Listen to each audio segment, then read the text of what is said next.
10 years ago, when you go in a supermarket shelf in ShopRite, 90%, three quarters were all made in South Africa and everything.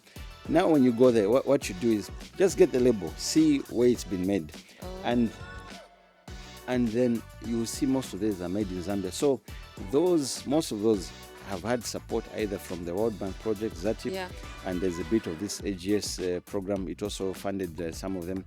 But ZATIP's focuses more on agri-processing. So most of these things which are made from agricultural products, these foods. The first big lottery that we had was called Kwachamania. Yes, really I remember that. Yeah, so basically Ernst & Young seconded me to help this Israeli firm to set up Kwachamania and then to be the advisor to the president and finance manager for the first 1.5 years. So Kwachamania basically was actually, you can say it was set up by me. The whole distribution system, financial management systems. I was the one advising the president, and then after we set it up, that's when actually I was left there. So if you look at all these assignments, there are things which you are doing for the first time. It's never been done before. Liquidations had never been done before. Privatization had never been done before. We had never had a lottery company of that magnitude where you're selling lottery tickets in all the districts in the country. That had never happened before. So, and that's the thing about consulting work. You get trained to do something for the first time you've never done before. Most people feel comfortable doing something which has been done before, or you're talking to somebody who's done it before and they're telling you what to do. Nobody will tell you what to do. You have to research, and then you have to come up with frameworks and tools and do it yourself for the first time. You won't find anyone advising who's done it before, because no one had ever done it in the country before. Wow.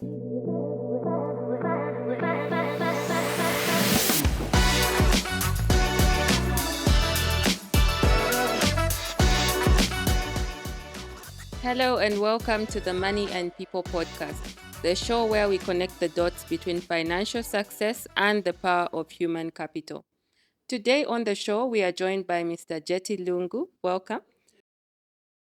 Okay, so Mr. Jetty Lungu is the managing consultant for Premium Performance Limited, and today we are going to be discussing strategy across sectors, from Big Four to telecoms to development finance. Okay. And to kick it off, we are going to start with some icebreakers. Okay. Yes. So when people read your CV, I'm sure they're able to see that you have done so many different things. So how do you typically explain your professional journey in 1 minute? Well, my professional journey was inspired by consultants in the Big Four, where you do consultancy work for clients in different sectors. So I learned a lot about different sectors and how to find solutions in different sectors. So, and then as a result of that, even though my initial training was as a chartered accountant, then I did an MBA. I thought of diversifying my experience from just pure accounting work and just a single industry. Now, when I did my MBA, it was a general management MBA based on strategy. So I thought of expanding my horizons by going to different sectors, which I think we're going to touch on further. Okay. And did you intentionally plan to have this cross-sector career, or did strategy just evolve as something that became transferable over time with the exposure that you had in different fields?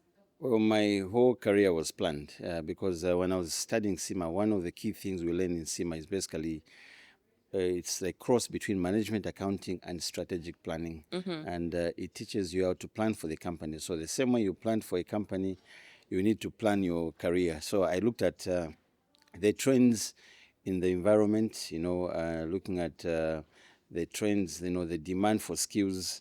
So based on that, I planned, first of all, that after doing CIMA, I need to do my MBA. And I also planned as well deliberately that I was going to basically have both experience in the private sector as well as in the development sector, non-profit sector. I wanted to get experience in both. So everything was scientifically planned from the onset. I like that, scientifically planned. Okay, and what was your very first leadership role, and what did it teach you that still applies even today? Well, my first leadership role was when I was at Ernst& Young. I was seconded by Ernst& Young with a managing partner on the ZCCM privatization negotiating team. So this was a team that was basically privatizing the mines. That's in about 1997, somewhere there. So the big four firms were represented by Ernst& Young, Deloitte, and Touche. And then we are also at Grant Thornton there. So I was in two teams, which is a miscellaneous assets team as well as subsidiaries team. So I would say the first leadership role I had was in the subsidiaries team, which was headed by the current president, Hakainde. He put me in charge of a transaction that's to sell one of the key subsidiaries. And so basically, he empowered me to take charge of the wholesale transaction. And normally, a transaction could take maybe 9 months somewhere there because there are lots of stages involved in it. And the thing is, it was a bit overloaded. He had so many transactions to do at the same time. So he said, you take lead there. And for me, I found that to be a challenge as well as a risk because I was working for the partner for a different consulting firm representing Ernst& Young. So if I failed, it would have meant that Ernst& Young failed. So basically, it was a big task. And considering I was just straight from school, I was only 3 years after graduating from SEMA, and I was this young guy working with all these experienced people on the teams. It was a bit of a challenge. So I had to really spend a lot of time researching, preparing for the transaction. And things, it seemed that he was testing me, but he also said, I'll let you do the transaction. Whenever you need my support, come to me. So I'll just go to him to ask for guidance. He gave me the guidance that I needed. And it was a tricky transaction because there was a previous privatization team that tried to sell the company. They failed. And then when we advertised, there was only one bidder, a management buyout team. So we didn't really have much leverage because you have leverage if you're selling, if you've got many potential buyers. But now we only had one, a management buyout team. So we're at a disadvantage as a seller. But then one of the objectives of privatization is we have to make sure that we get a good value for it, but we don't overprice it because we didn't want the management buyout team to not to have working capital to run the firm afterwards, if they pay too much for it. So we had to keep the balance. And the negotiation was pretty tough because they had very good advisors. They had the managing partner for Deloitte in the Copper Belt. They also had the best lawyer in the Copper Belt representing them. So it was a tough transaction. Yeah. But what I did is I prepared a lot for it. And I think one of the key issues there was the valuation of the company. They did a valuation, I did mine. It was more valuable than the value they put for it. So I knew that if we start arguing about valuation, the transaction would take a long time to conclude. So I simply looked at their bid, found mistakes in the presentation which they made. I just corrected their valuation, and then the value went up. So now it wasn't like I was presenting a valuation that we did, but just simply by correcting, and then that caught them unaware. Then it gave us a negotiating edge over them, and eventually we were able to get to agree on a value that was a bit more reasonable than what they were proposing, which was really they wanted to buy the company for a song, and so it ended up being a very good achievement for me, and I was really praised. And the thing is, the way we did the transaction, that we worked in teams. So I had to present the report to the team and convince them that my approach will be all right and things like that. So the team was quite happy with it. So I would say that would be one of the first, I would say, leadership roles I had, which gave me confidence to do things even when it's in an area where maybe you haven't done it before. Yeah, well done on that and on making sure you took all the necessary steps to prepare and to really do your research to still be able to excel. Okay, so now we've broken the ice. I think we can go straight into the heart of the conversation. So when we talk about dialing back to your early days in your career, did you always want to pursue a career in accounting? How did you come to working in the Big Four? Was it always your dream to work with the numbers or, yeah? Yes, I always had interest in pursuing accounting, and then I think one of the other biggest influences is that I got a scholarship from ZCCM. They sponsored me at Accountancy Training College, and it was a very competitive school because you had the best brains in the country at that school, because they used to advertise for those scholarship and they'll pick the top 25 from the whole country. So it was a very competitive school, and then it motivated uh, everyone to really become a very good accountant. But then as we're doing that, I was also looking at trends happening in the country. At that time, professional qualifications were the king, but I knew that at some point degrees would come back into fashion, because degrees at that moment they had no value at all. So that's why I opted to do an MBA afterwards, so that even when the trend changes, I would still be marketable in the market. But then again, the value you get from a professional course and the degree are quite different. So I wanted to benefit from all those values. So that's how I ended up doing both. And I would say it's been quite valuable having both qualifications. Okay. So you pursued SEMA? Yes. Okay. So after you did your SEMA, then you went into I did my MBA much later, after lots of years in experience in management, because the MBA really makes sense when you've worked for a while. yes. If you haven't worked, it's too academic. And Yeah. doing my MBA was easy, because by then I'd already worked in diverse industries, and I was one of the biggest contributors in the MBA class, because I had so much experience then. And then the theory, it's like I was moving from practice to theory. But by Yes. then I'd already practiced it. And then the way I examine most MBA, it's by doing assignments, practical Yeah. assignments on a company. It's not Yeah. like doing multiple choice A, B, C. Yeah. So you find that the assignments were easy for me because of my consulting background, because that's what I used to do for a living, finding solutions in companies. And that's what the MBA assignment is. You find a solution in a company.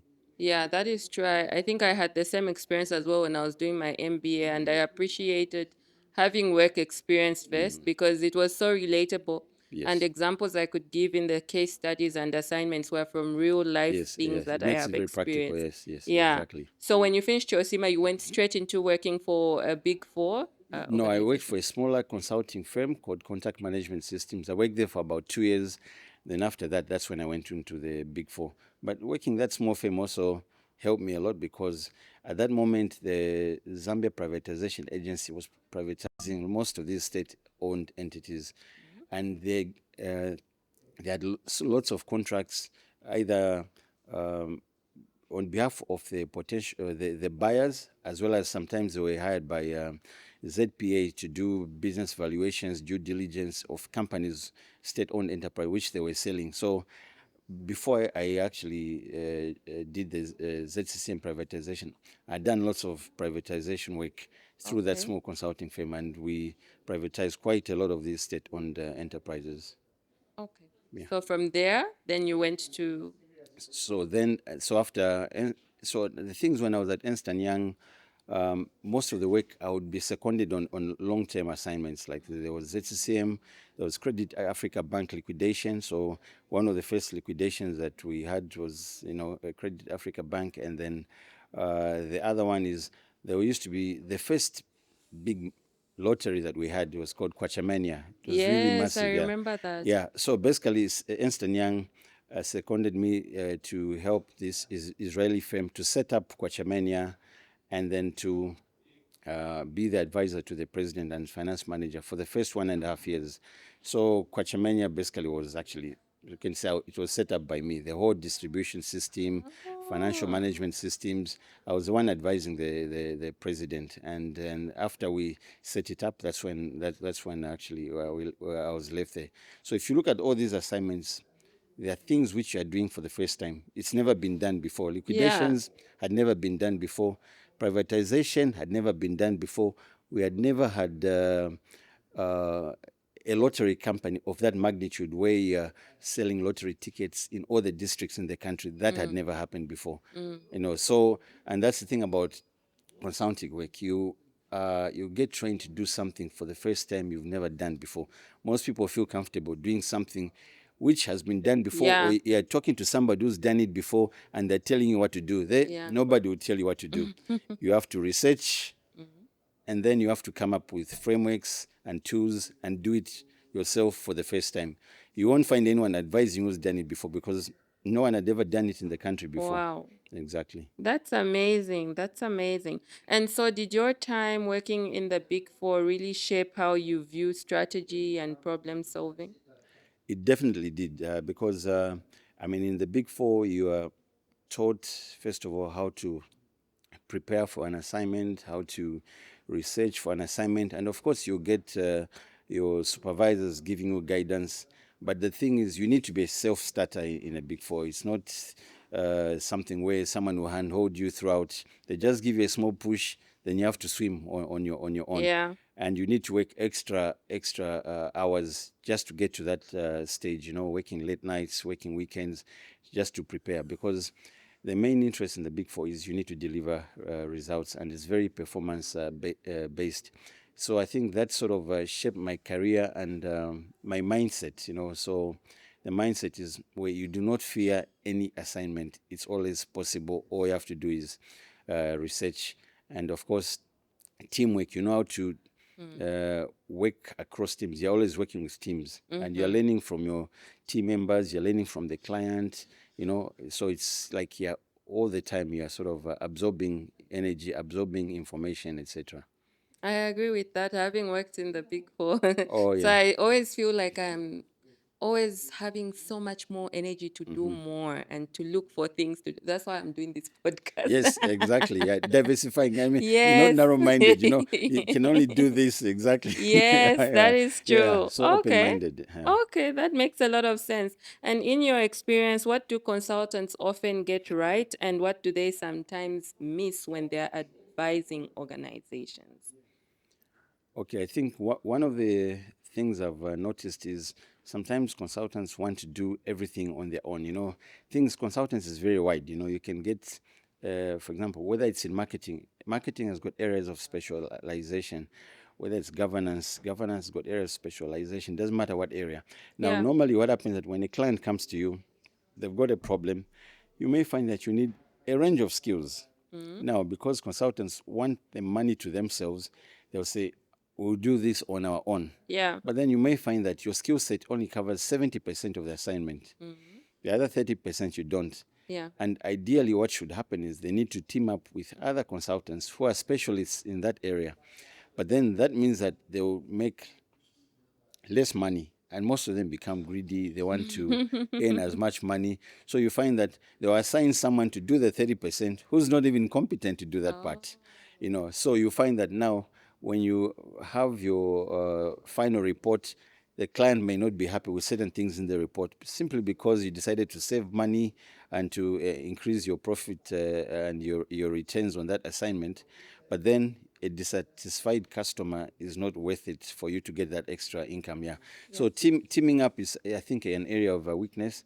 And when they want to team up, what they'll do is they want to get another consultant and pay them very little money, something below market price, because they want all the money to themselves. Yeah. And normally the very good expert will just say, no, I can't do that. Yeah. So they end up getting now the one who's partially qualified, who Yeah. accepts the small payment.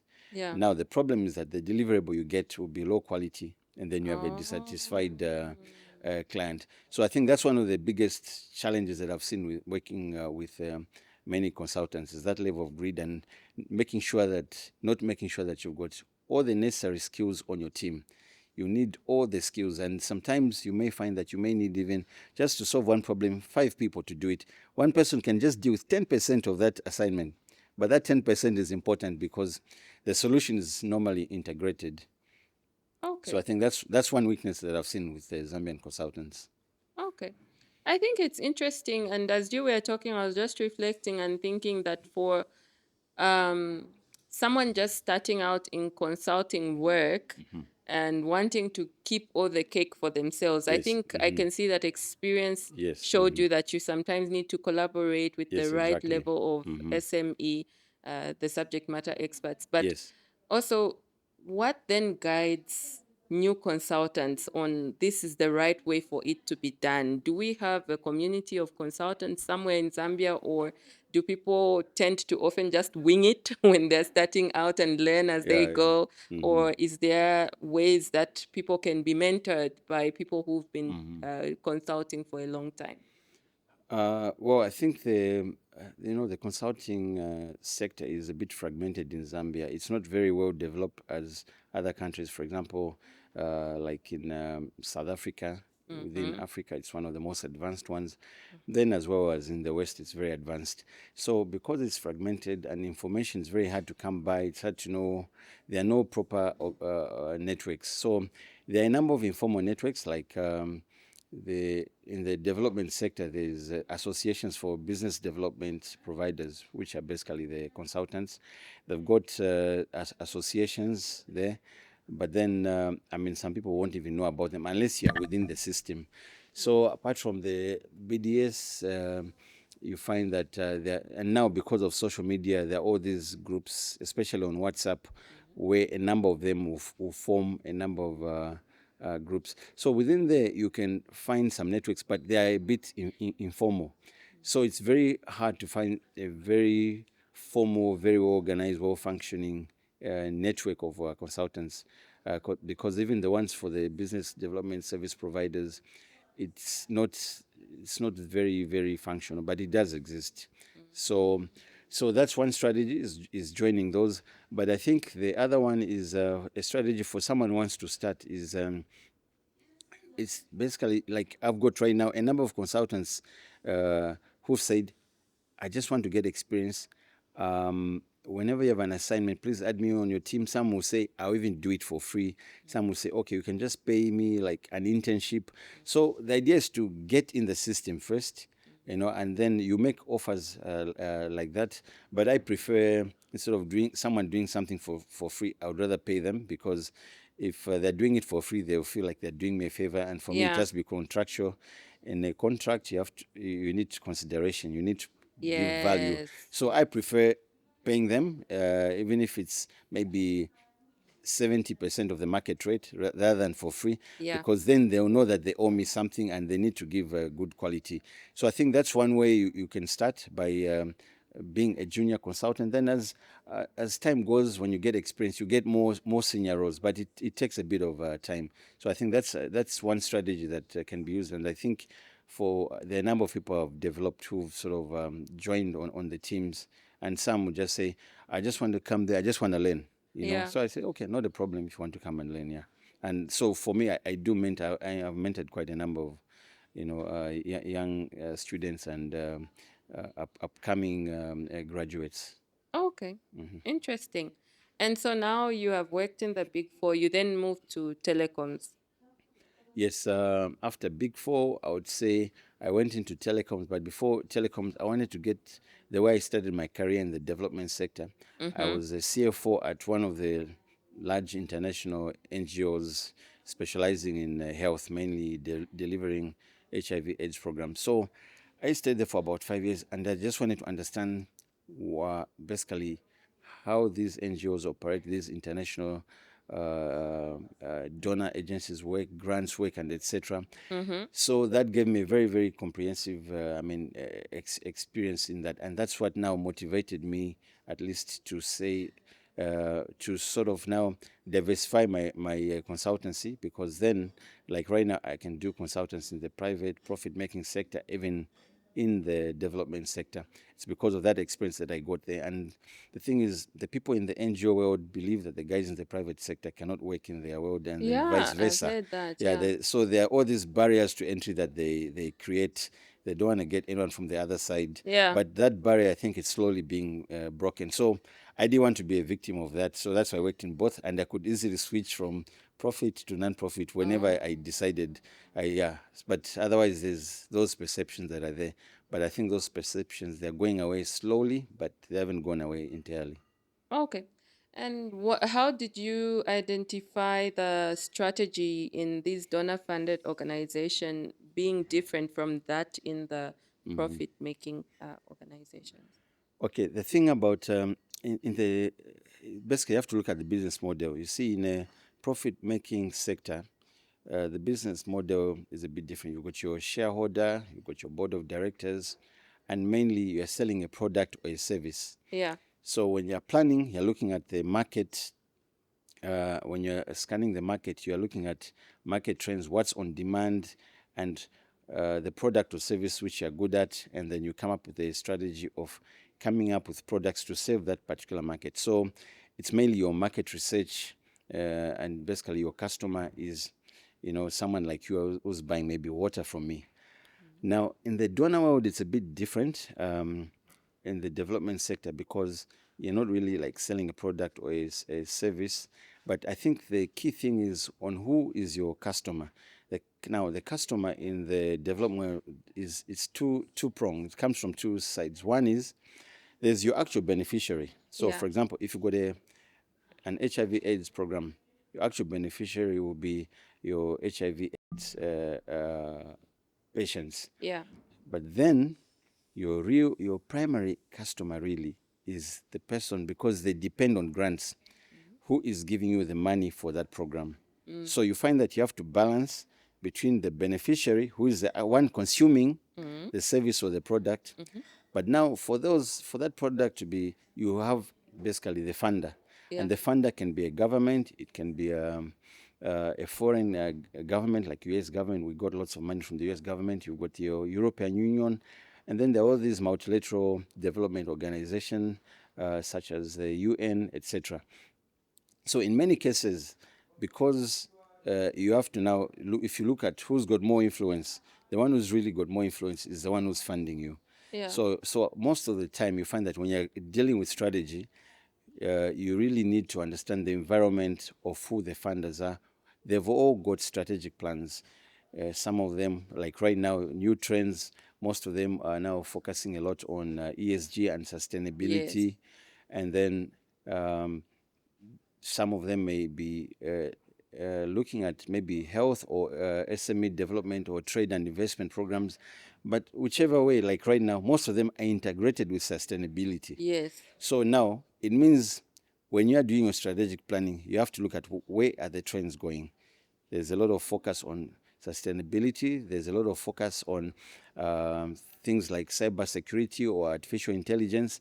And so now, initially, what used to happen is that most programs were, it's either you're in health or you're doing trade and investments, or you're doing maybe climate change. But now their programs are normally integrated, and that's because the developmental challenges, they don't come one by one. They are normally mixed up. Yeah. So what happens that now, when the donor now issues what you call an RFP, request for proposal, you find that the scope of work will integrate maybe sustainability, trade and investment, and there might even be aspects of health in it. Oh. Or there might be aspects of another development area. It might be poverty reduction or any other development, but they will be integrated. Yeah. So now, because of that, it means that when you're creating your strategy, you need something that's on demand. It means those are the areas on demand. So you need to develop core competencies in those areas because they're on demand. But then you have to marry what the donor says and then what your local development needs are. We've got the 7th National Development Program. So there's it's got all the areas where the government has got priorities. So now you need to marry between the local development plan with what the external donor says. Ideally, in a normal, perfect world, whatever the donor is bringing in Zambia should marry with what is in our development plans. Yeah. Sometimes they don't. So if it matches, it's easy. Yes. Because then you are making sure that it means that those needs are needed. Because there's no point in having a program if it's not in the priority sectors. Yes. for the country. Yeah. So if they match, it's easy. Then you develop core competencies there. So, and then it means that the local customer or the beneficiary will be there because it's part of the national development plan that we have. So it means you have to develop core competencies there, and then your strategy now will be matching between what is needed by the local customer and what is needed by the international donor, and then you marry them, and that's how you come up with the strategy. So, but now you can see it's a bit different from from the private sector, because with the private sector, the shareholder will only invest where there's a demand. I mean, if there's no demand for mangoes or for mango juice, the shareholder won't invest in it. Yeah. So the matching is done automatically, Yeah. but in the donor world, it's not done automatically. Yeah. Okay. Okay. I see. And so, do these donor programs, right, sometimes struggle to achieve that long-term impact that they set out to achieve in the beginning? Yes, sometimes they do, and I think that's because donors always have their own interests, and sometimes they may have hidden interests which are not there in the program document or in the RFP. So I'll give an example. In my experience, in most of the programs I've dealt with, dealing with trade and investment and supporting SMEs, you find that the donors would come up with, if we go back in the last 15 years, they would either have a program which is just supporting policy. Sometimes they would have a program which is just supporting capacity building. So I'm talking about $15 to $20 million over 3 to 5 years. $50 million, they just say we're just supporting policy in the country. Then others will just say it's just for capacity building.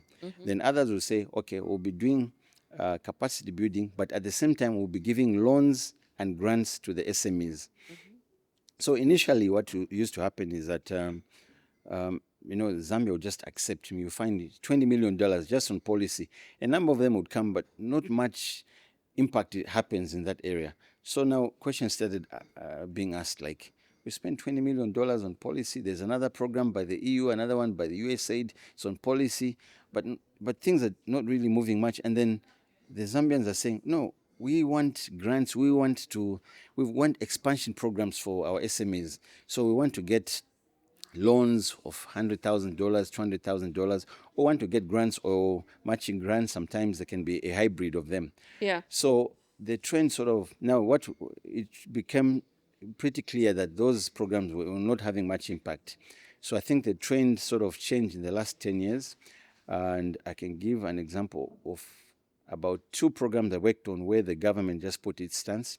I worked on there's a program funded by the Finnish government called AGS program, where it was the initial design from the Finnish government was about 17 million euro just to provide technical assistance. And then when we went and did the research, we went conducting a survey with the SMEs. The SMEs said, no, we just don't want capacity building. We want loans, because if we get the capacity, then how do we implement that? So they insisted, but then the funder insisted that no, this program is just for capacity building. Yeah. So during implementation, the permanent secretary at Ministry of Commerce just told them that we will not continue with this program in its current form unless you introduce a funding component.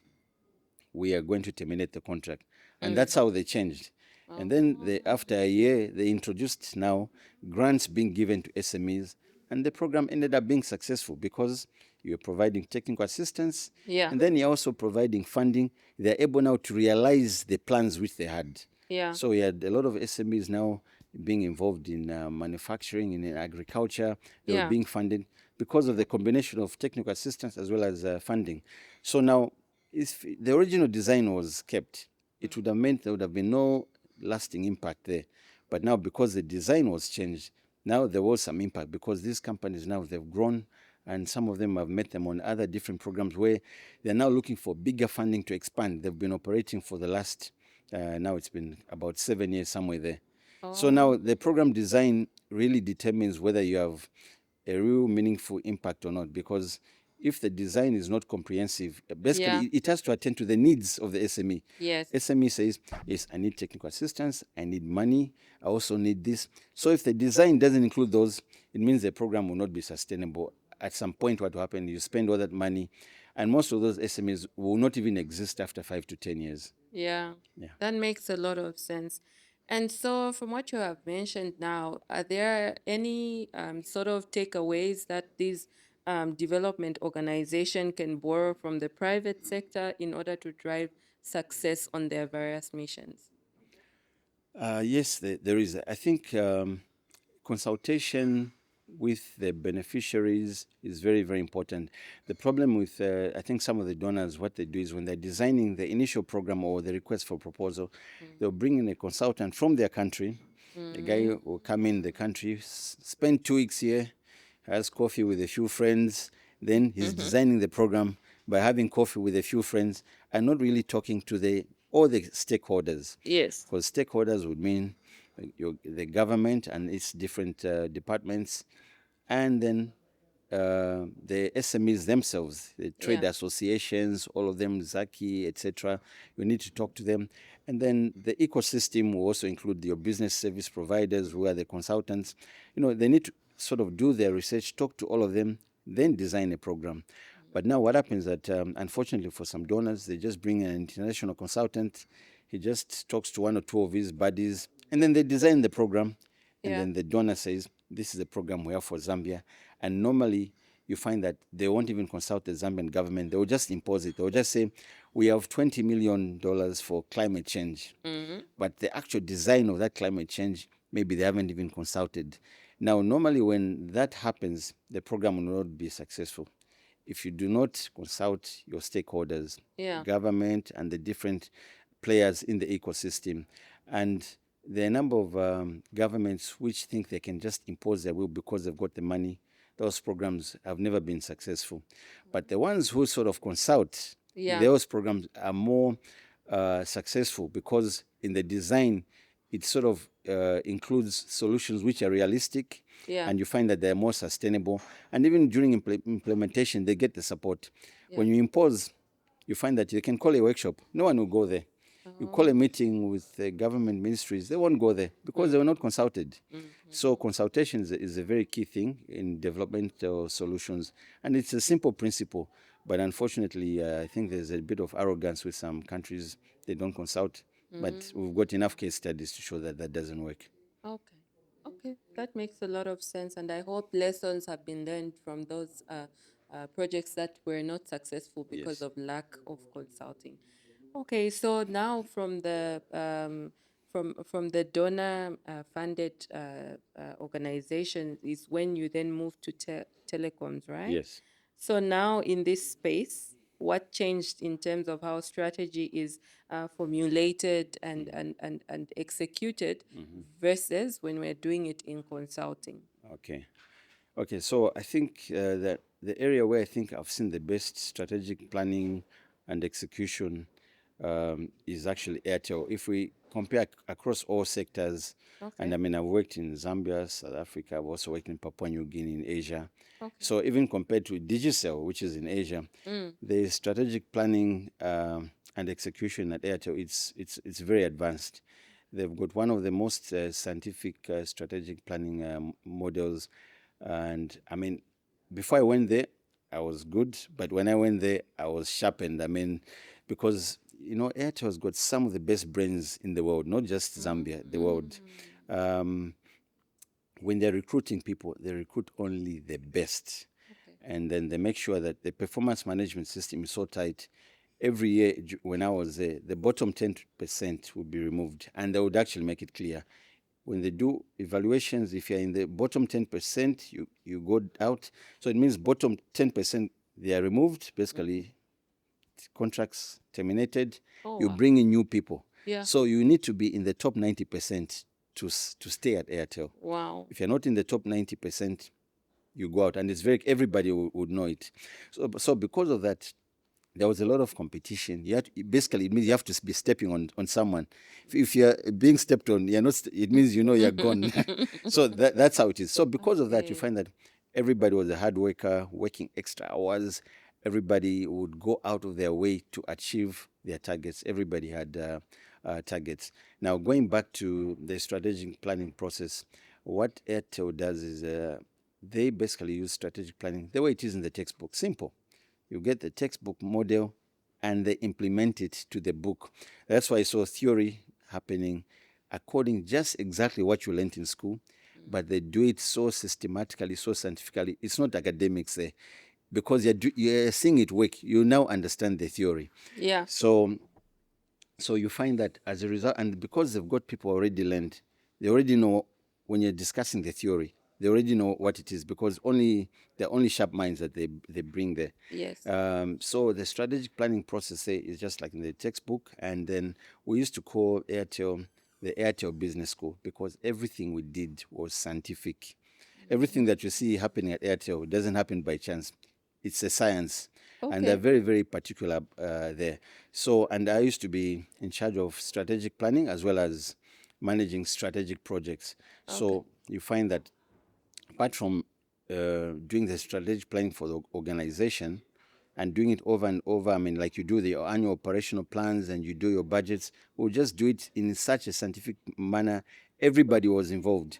So you find that if the difference with Airtel and many other companies, you ask anyone who's from middle management going to senior management, what is the strategy? What are the targets? Everybody knows. And then it goes down to the junior. You know what you learn about in the book, where you cascade, Yes.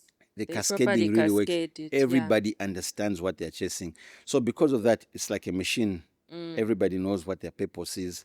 And then the other angle we had there is coming up with maybe, say, when you're doing strategic projects, even the way we do the projects they're managing is just like in the textbooks. We would move from a PowerPoint to a product. The PowerPoint to turn into life. We did that many times. One example I can give you is Airtel Money. I was a project manager there. It started with a PowerPoint. You do a presentation, looks like it's academic, then it's a product. And basically, most of these products that you see, they all start with a PowerPoint. Do a PowerPoint, critiqued everything's it's critiqued, everything thought out in detail. Every step is thought out in detail scientifically. Everybody knows at what role they'll play, at which point there's a project plan. Then you start implementing. And that's how you find that Airtel is a very strong force. And that's why you find that Airtel Money is successful and the company has grown. I mean, if you look at the growth in the last 10 years. Okay. That's really interesting. I mean, I didn't even know that. And I see a lot of organizations do struggle with just something as simple as cascading the strategy down Yeah. to every level of the organization. And maybe to put it into context, maybe I didn't explain that. You see, many companies are quite small, so it's easier to manage a smaller company. Yes. When I joined Airtel, Airtel had 1,500 people. Wow. So outside, if you remove the big mines, Airtel was the largest company in the private sector. So if you remove the mines, if you look at our turnover, Yeah. we were turnover about $360 million. Wow. Our daily cash sales then were like about 5 million kwacha a day cash. Wow. You know, which was turnover for other companies at that time. Yeah. So as a result of that, you find that the company was so big, but despite it being big, you find that managing it was quite easy. It's because of the science that was involved, you know, because to manage 1,500 people and we're present in every district. Then it was Yeah. like 72. That's not easy. Yeah. You know, now some companies struggle. You're just in two towns, we're just managing 100 people. They struggle. Struggling. But with Airtel having all those, I mean, distribution points, agents. I mean, we had about 8,000 agents countrywide somewhere there. So that wasn't easy. But because of having a system in place, that's what made it easy. Okay. So aside from having those that scientific system in place, are there any other lessons that you noted at Airtel and Digicel that you say other African businesses would benefit from if they were to be applied? Okay. I think having the right work culture is very important. So that's one thing I saw at Airtel. It had a high performance culture. Yes. Everybody, when you join, remember, because you had to be in the top 90%. Yes. So at Airtel, everybody knew what their targets were. So because of that, you find that people would work long hours and maybe even come and work on a weekend to meet their targets. Your boss didn't have to tell you that you should, like, don't knock off at 5. I want Yes. you to knock off at 20 hours today because of this. Nobody would say you have to, but you find that I'll be leaving the office at 8 o'clock. Yeah. And then when I'm leaving, the other guys in my department, they're also living around the same time. Yeah. Our boss would not tell us you have to stay there. Yeah. It's because we know we would calculate. For me to meet my target, I need to spend extra hours. Yeah. For us to launch a product on a date that is set, Yeah. I need to come in over the weekend. Otherwise, won't meet the launch date. And launch dates, you will never compromised. All the Yeah. time, we're the rule. We have to launch before MTN does. Wow. If MTN launches before you, you're in trouble. We Yeah. have to be first in the market because we are the market leader. So we are the market leader mindset. We have to be the first, launch better than MTN. Wow. So because of that, you find that people used to work extra hard just to make sure that we meet those targets. So one thing is that the issue to do with the mindset, and then there's also the issue of I think part of the mindset is we sort of treated almost everyone equally. You know, where the MD would call everyone boss. So we'd call someone boss whether they were junior or your senior. So because of that, we sort of looked at everyone as an equal because there was nothing like a more senior, a more.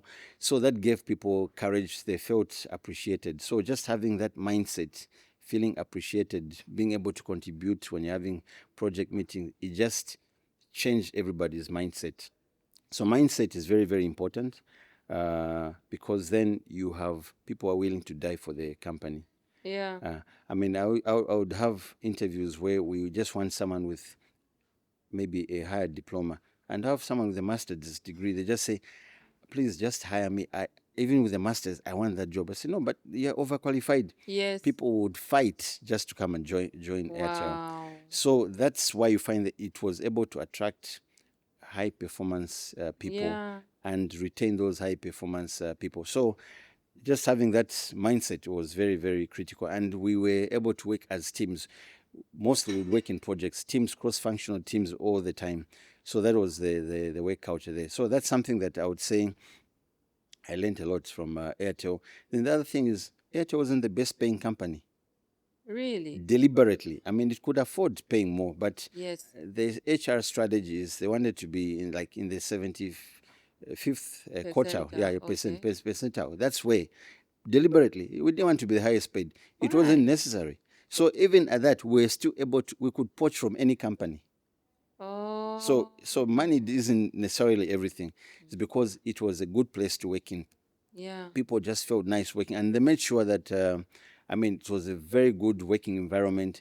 People were happy to be in the office. The office is very nice, and people were happy, and that's why people would spend the whole weekend in the office because they were happy there. Yeah. Make sure you had your gym, you've got your Oh, canteen down. really? There was a gym down there because you're working a lot. Your mind gets stressed. You need to unwind. So they made sure the gym is there. So you could go to the gym anytime. You could even go during working hours, going to the gym. Wow. And then you refresh your mind. Wow. So the whole environment, the HR strategy was just perfect. So I think that's something that I learned. Money doesn't fix everything. You just need to make sure that people are happy where they are working. Okay. I really hope other organizations got to learn from that, and those people who didn't make it to the top 90%, wherever they've gone, we hope they've been able to bring transformation from the experience that they had I there. think so. I've seen other companies doing a lot of what Airtel was doing 10 years ago. Yeah, Really? I've seen, that's why you see now they're introducing these gyms through these insurance and everything. Yeah, Yes. yeah. But I mean, it's good it's happening, but Airtel was doing that like 15 years ago, somewhere there. Amazing. Yeah. That is really, really amazing.